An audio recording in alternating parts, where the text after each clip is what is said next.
I recently won a YCS Niagara VIP qualifier, and I did it with branded tearlaments.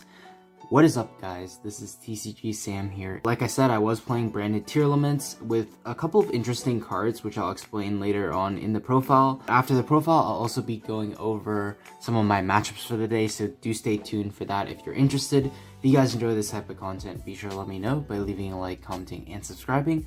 But with that being said, let's just hop straight into the deck profile. So starting off with our tearlaments engine, of course, we are just going to be maxing out on all copies of the tearlaments monsters. Especially since we aren't playing a certain card in our deck, we definitely need to always have as many monsters as possible. And there's just no reason to play less than these. You want to see these, and these are very good to mill. Of course, that's what gets your engine started, so you definitely want to max out on all copies of these. Since we're maxing out on them, we are playing 3 copies of Primeval Planet and the Terraforming. Of course, it's like a consistency card, but also against a deck like Sprites, it also makes it so your monsters are incredibly difficult to out, and that deck has issues outing like big monsters. So playing a card like this just honestly makes the matchup easier than it already is. Next up, for the Tearlaments traps, I was playing 2 Solic and 1 Meta Noise. I know this is one more trap than people are usually used to. People usually play like 1 Solic, 1 Meta Noise. I like the double Solic because I always wanted to have really good mills, and I felt that playing 2 Solic was needed for that. But I also like the utility that Meta Noise offered in certain matchups.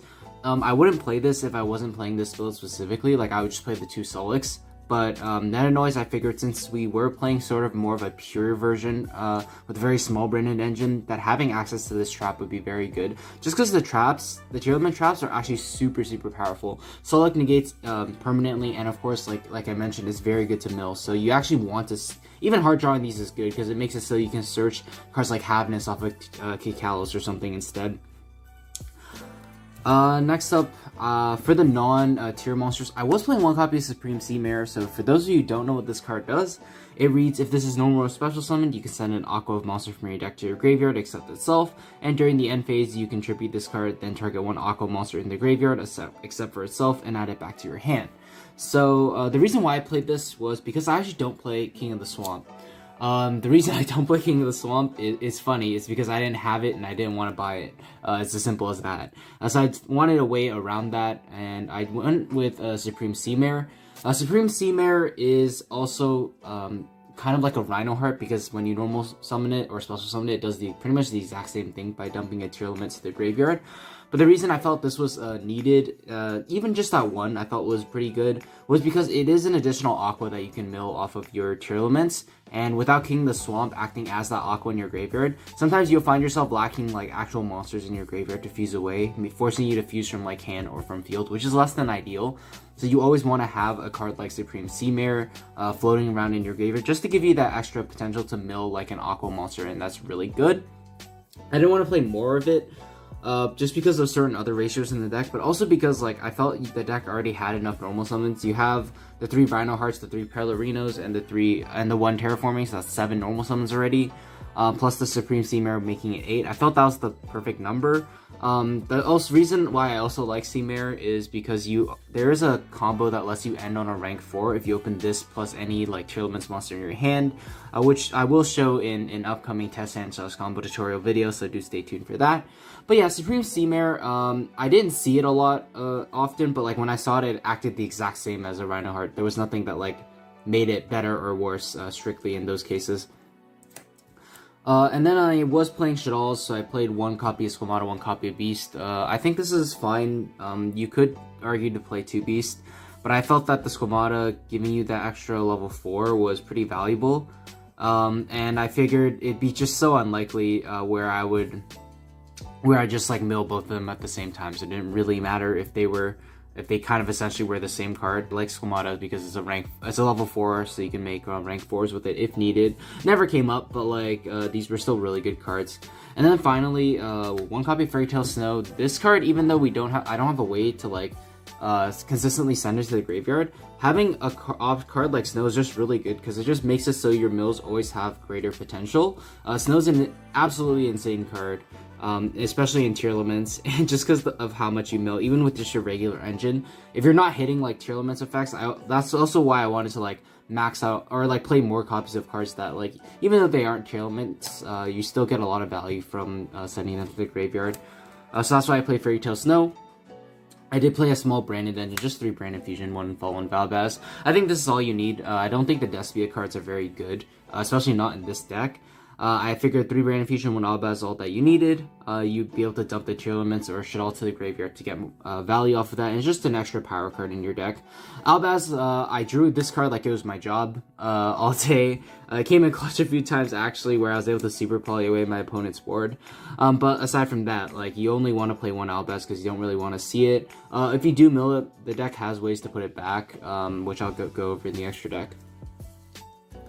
And then for the power spells, 1 Foolish, 1 Instant Fusion, 1 Call by the Grave. These are all very standard. Instant Fusion is 1 card combo. Foolish Burial can be very good sending any tearelement, and of course Call by the Grave is just an incredibly powerful card. Next for the going second cards, I think probably the best going second cards of the format, Dark Ruler and Super Polymerization. There's nothing much to explain about this. This is pretty much good into a lot of matchups.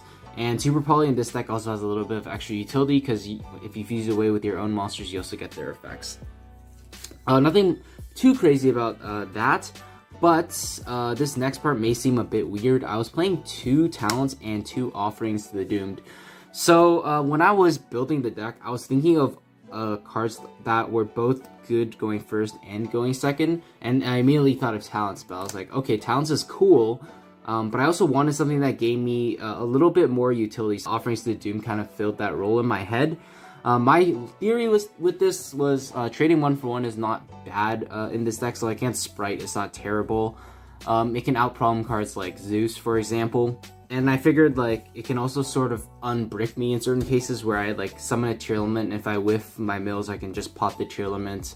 And then trigger the tearlements effects, or if my opponent Bailers or like imperms one of my cards, I can chain this to act as a pseudo Call by the Grave. That was kind of my theory behind it. In practice though, it rarely ever came up. Like, one, I didn't see it, but also I just realized this card is like very okay. Like, it's not super great, and it's definitely good in the circumstances that I mentioned, but I found myself siding it out a lot. Like, it was the first card I would go to side out in like almost every single matchup. So in hindsight, I probably should just play triple Talents and Galaxy Cyclone in the main deck just to out mine. So you may also, you may have also noticed like I don't have a explicit mine out in my deck. I actually thought it was like a local tournament, so like I didn't know the VIP qualifiers were happening on that day. So I decided I was gonna try something crazy out like Offerings to the Doom just to see how it worked for fun. But by the time I got there, like, I realized it was this tournament and I hadn't brought like my extra cards with me, so I had to just play with what I had. I didn't expect mine to be played that much because I figured like Tearlaments and Sprite wouldn't play it, but oh, how wrong I was.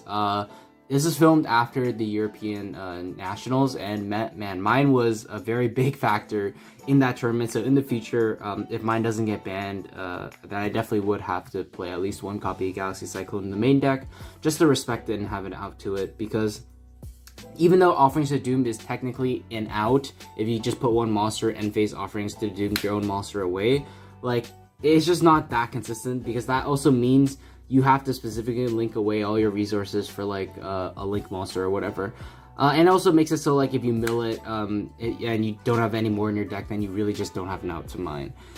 So yeah, that's kind of my theory behind Offerings to the Doom. Like I said before, if I were to change this, I would just change this to 3 triple tactics and a Galaxy Cyclone.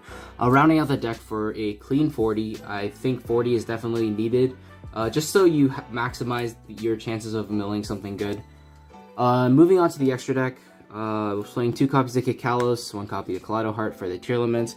Very, very standard. Like, since this is a more fusion focused build, like a more pure build, you do need the 2 Kikalos. I've seen danger builds like get away with 1. I definitely agree you can get away with the 1 in the danger build, but in this pure fusion build, 2 does come up a few times.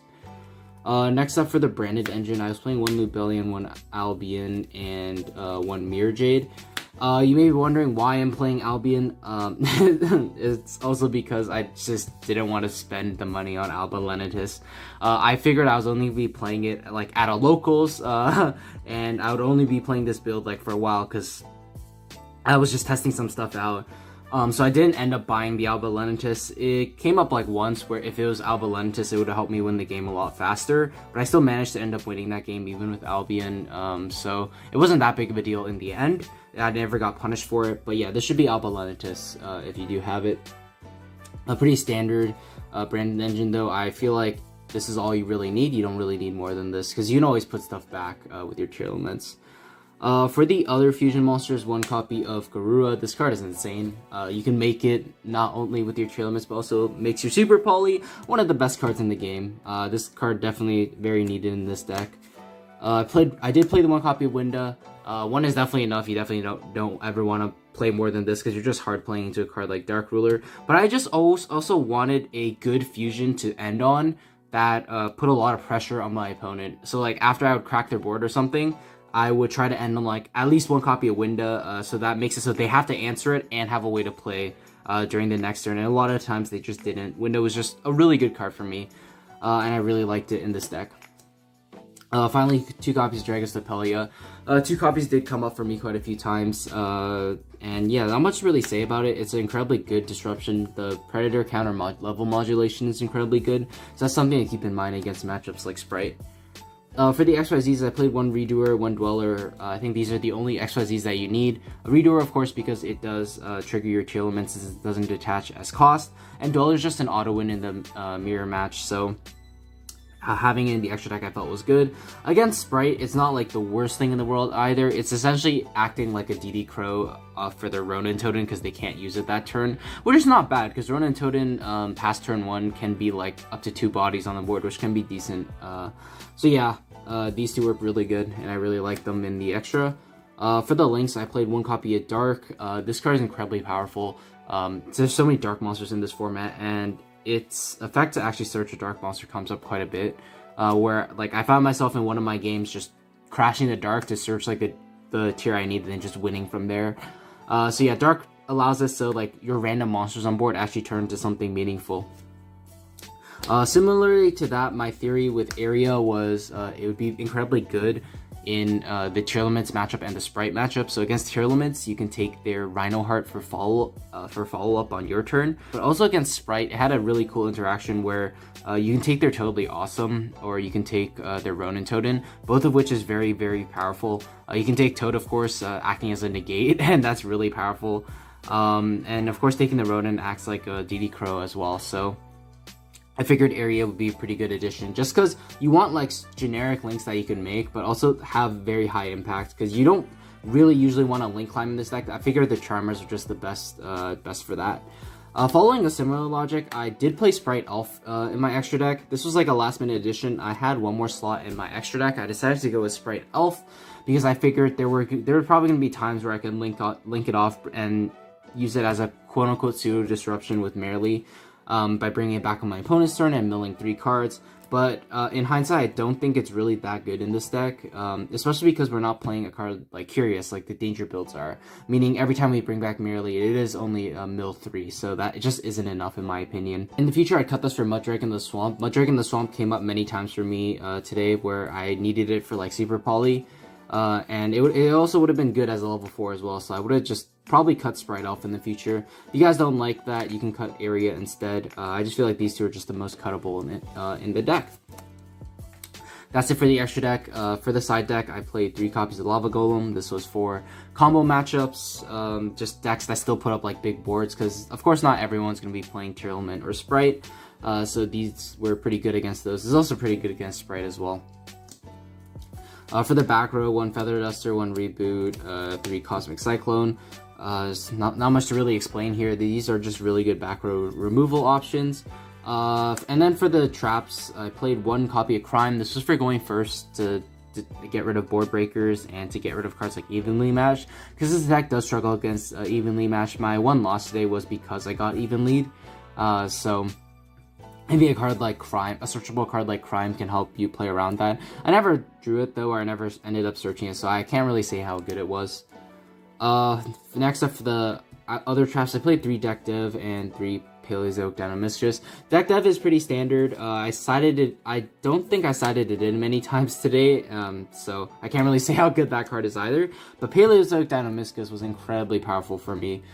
This card makes it so when you activate it, it outs a card by banishing it, but it also triggers your Tearlaments effects in hand because it doesn't discard for cost.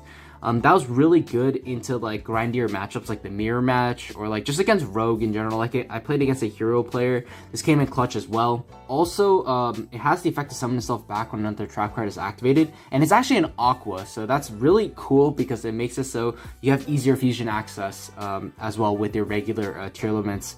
So that's why I really like that Paleozoic Dinomistrus, because it definitely performed very well for me today. And if you're playing like a more pure / like control variant that isn't like super combo heavy like Dangerous, I would definitely recommend this card. So that's it for the side deck, and now I'm going to be quickly going over my matchups for the day. Alright, so getting into my matchups, there were 5 rounds of Swiss with top 4 playoffs. Round 1 of Swiss, I got paired up against Sky Strikers. I ended up losing that match 1-2. We were in game 3 where I got even lead for like 3 or 4 cards, and that was really painful because all I had left was a Winda. But since we were also running low on time, I wasn't able to do enough damage to where like a Widow Anchor taking my Winda to attack me was enough. I can't really say much about that matchup. I lost game 1 because I didn't have an out to mine. Like he played the mine and I just knew I didn't really have a out to it fast enough. So I decided to just scoop that up. I win game 2, but like game 3, yeah, like I mentioned, we just didn't really have enough time. And I think that's kind of like a big problem with Mystic Mine against this deck. It's like, yeah, you can wait to draw your out, but then since your combos take a long time to resolve, it makes it very difficult to play into time with this deck, and that's something you need to be mindful of in the future. But yeah, anyways, we do lose that 1-2. Round 2, we get paired up against Heroes. We just 2-0'd him. There's not much to really say about that matchup. He was never able to make Dark Claw, and I was able to make it so he couldn't game me since I had I like set Paleozoic Dinomistrus, and then he had like this full board. He went for game, and I just banished one of his monsters and just won on the next turn. So yeah, we do take that match down. Round 3 was against like the branded Tearlaments mirror match. There wasn't too much to say about that. Like I was able to go first. I hit some pretty good mills, and I was able to end on a Winda. And with this one special summon, he tried to make Guardian Chimera, but I was able to remove it from the field because I had Mirror Jade on the board as well. Game 2, he makes me start, and I literally end on like the same board of like Mirror Jade, Winda, and this time I had a Paleozoic Dinomistrus to back it up as well. And then he just wasn't able to break the board, and I was able to take it down from there. Round 4, I played against ABC Therion. I won that one 2-1. We got to like a very close game 3. We were also running low on time.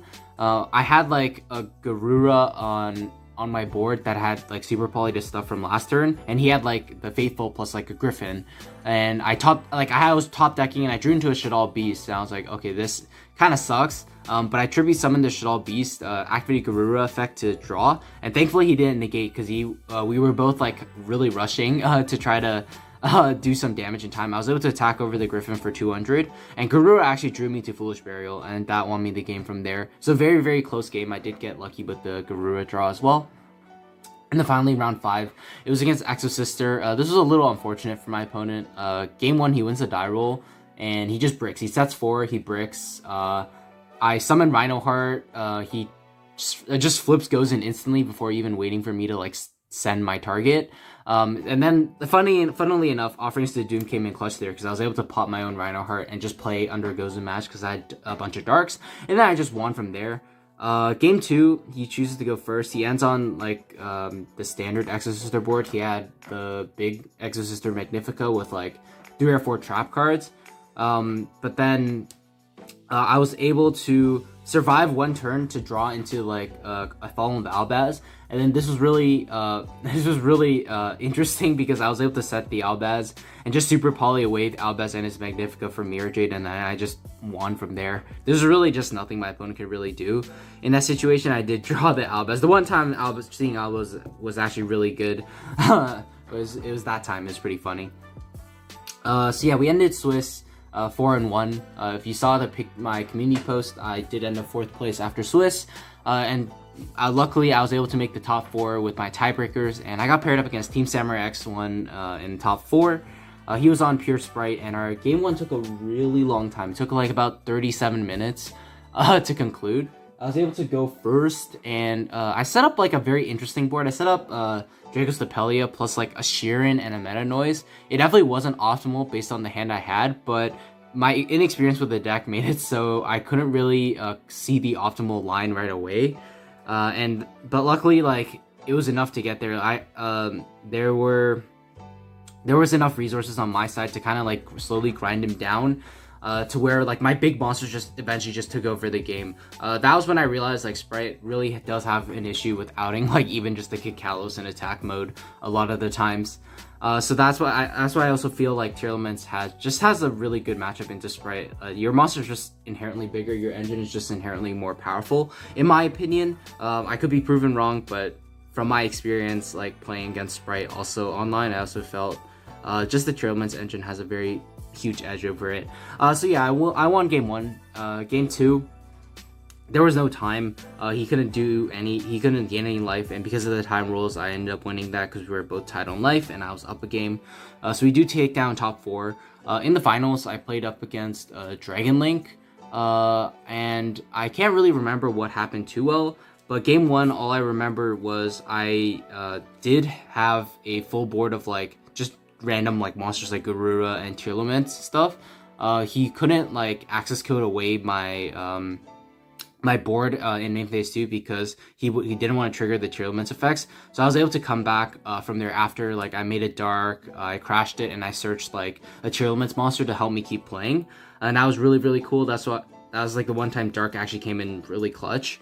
And then game 2, I was able to hit a really good mill off of Havness, and my read on the situation was that his hand was pretty weak, so I actually committed a Rhino Heart from my hand in order to shuffle away his 1 dragon so he couldn't get into boot sector launch. And then from there, I was able to bait him into using his Hulk effect during the main phase so I could Talents and looked at his hand. I ripped away his only hand trap, and then from there we were able to take it down. So yeah, it was pretty interesting. It was definitely a really good learning experience for me, this event. Like, I had never played this deck at a tournament before that. Like I mentioned before, I thought this was just the locals, so I was trying crazy stuff like offerings to the doomed. But like, I'm just really glad it all worked out in the end. Of course, I did get lucky a few times today, I can't deny that. And the pure version of this deck is kind of going to have to rely a bit more on that RNG than something like the Danger variant, as crazy as that sounds. But yeah, nonetheless, like, even as a pure variant, I still feel this deck is a very powerful tier 1 contender. It has a great matchup into Sprite. It's able to grind really well. You're able to play like the best cards, going second cards of the format, being like Super Poly and Dark Ruler. Talents also gives you a lot of value.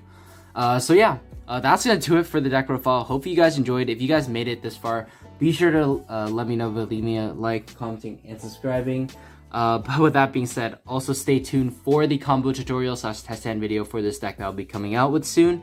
And one last thing, I will also be coming out with a full Tearlaments guide. If you guys like the Mathmech guide that I came out with, I'll be doing a similar one on the Tearlaments deck so you can better understand how to play against it and how to beat it. But with that being said, I just want to thank you guys so much for watching once again, and I will see you guys in the next one. Take care.